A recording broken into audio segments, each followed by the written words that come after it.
Hey, I'm Alexandra Harbushka, founder of Life With Herpes. And right now we're going to talk about, can you have casual sex now that you have herpes?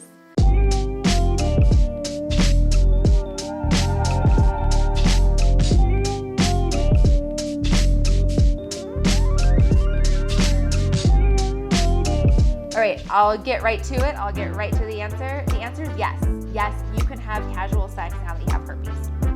I hear this question a lot in our emergency calls, in our secret society, on our calls, things like that, is people will say things like, oh, I can never have a one-night stand because now I have herpes. Or I'm so jealous of my roommate, they just get to go out and hook up with whoever they want. Or I can never hook up with anybody, or no one's ever gonna find me attractive, or I can't meet anybody at the bar, whatever, right? I'm sure this sounds familiar, and I get it too. I believe that no one would ever love me, or no one would ever wanna have sex with me because I had herpes. So I get it, this is a thing. So the way I look at it is not that much has changed. If you wanna hook up, you should hook up, right?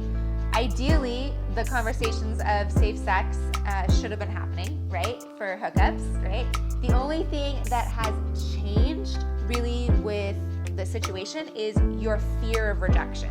That's really the only thing that's changed. Before it was like, yeah, I don't know if you were like, yeah, but maybe you were like, yeah, to someone you met.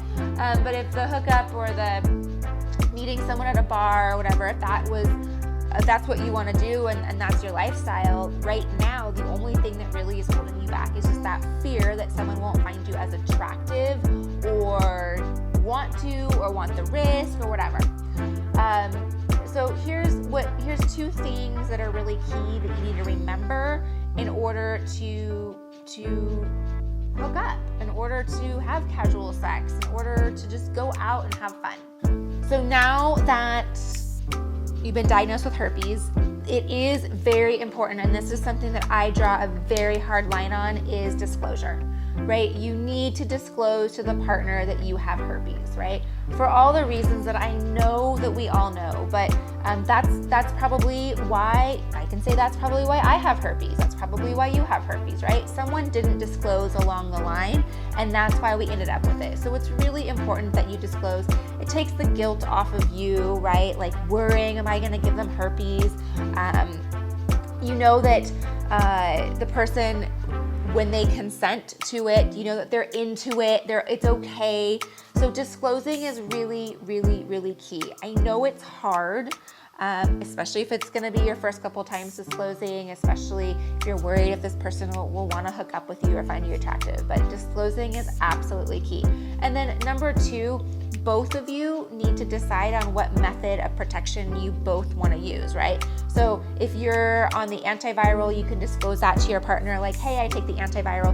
If you want to use condoms, like how often you have outbreaks, like it just requires a little bit more of a conversation and you and your partner deciding just what the best method of protection you both are going to use. So that might be a little bit different than before. It might have just been like, oh, we don't need to use a condom. Like, are you clean? I'm clean. Yay, everybody's clean, right? Which I hate the word clean when it comes to herpes because, like, I'm clean. I shower, right?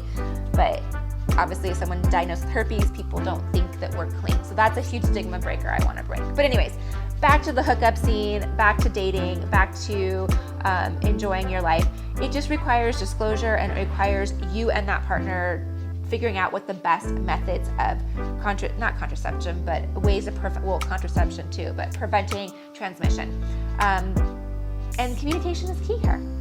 So I know this is hard. I know it's hard to tell partners. I know it gets you uncomfortable. It can potentially hold you back from your lifestyle, your life.